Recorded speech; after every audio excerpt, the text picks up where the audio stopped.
The data is out and investor home purchases have plunged nearly 49% year on year. This is the biggest annual drop on record. And what I want to know is that since investors are starting to pull back, what does this mean for the potential home buyer or the first-time home buyer in today's market? We're going to take a look at that data here and try to see if we can decipher the code. Now, to put things into context, investor purchases are down substantially from where we were during the pandemic. And if you recall, investors bought up a ton of property during this time frame because we saw very low mortgage rates and skyrocketing housing demand. That, of course, created an opportunity to get outsized returns for real estate investors. For those of you who are new to real estate investing, I love to reference this acronym, Real Estate is Ideal. And this is how real estate investors make money. They have cash flow generated by rental income. They get to offset that income using depreciation. This is a phantom expense that allows you to depreciate the asset or the structure over the useful life. You can build equity by starting to pay down your debt.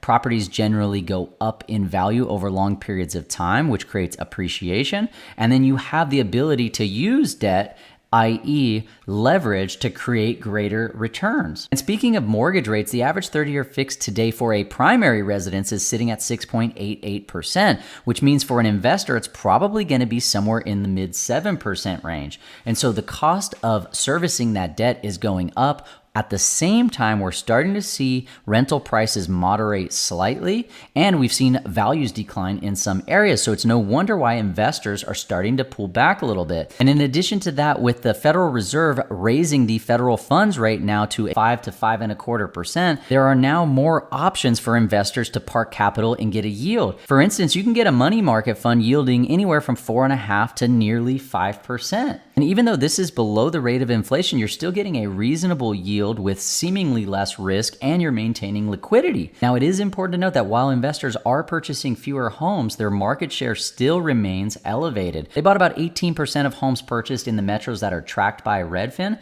That's down from a peak of just over 20%. But if you take a look at the historic data on this chart, it still remains relatively high. Now, the question is this starting to create opportunities for potential homebuyers or first-time homebuyers in specific markets? Markets like Atlanta saw investor purchases being reduced by 66%. But if you take a look at the overall share of investor purchases, it's still nearly 20%. Charlotte, North Carolina, down 66% year on year. Investor share is still 18%. Columbus, Ohio is down nearly 50% with the investor share at 16.9%. Denver, Colorado, down 50%. Jacksonville, Florida, down 56.6%, but the share of investor purchases still remains elevated at 22%. Orlando's nearly 55%. Philadelphia seen a reduction of 56%.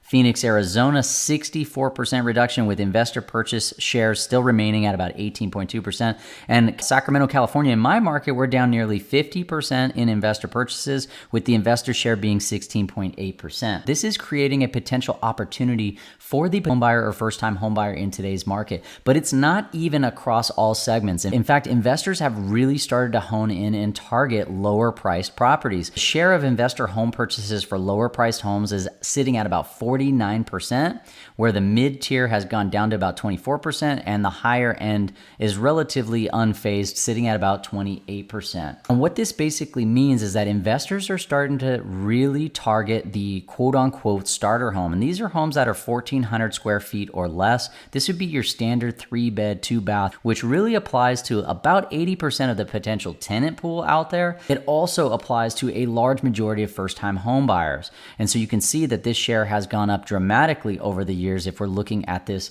on a historic level. This is actually a segment of the market that is still remaining relatively competitive. But the good news for potential home buyers today is that there are fewer investors that are getting involved in the market, and there are fewer retail buyers as well. So it's really important that you consider working with a professional that understands what a good deal looks like in your market and which segments of the market are being impacted at the highest level. In addition to that, this is a really good opportunity to negotiate great terms with the seller. So you could be in a position to get a reduction in the price and maybe negotiate terms where the seller is paying all of the closing costs and maybe even offering a credit for a rate buy down. And another thing that some of the buyers out there might want to consider is looking into the 2-1 or the 3-1 buy down options with these loans on a primary residence. This is essentially a standard 30-year fixed rate mortgage, but you would negotiate terms such that the seller would offer a credit to subsidize the mortgage for the next 2 to 3 years. And this could actually save the home buyer hundreds of dollars a month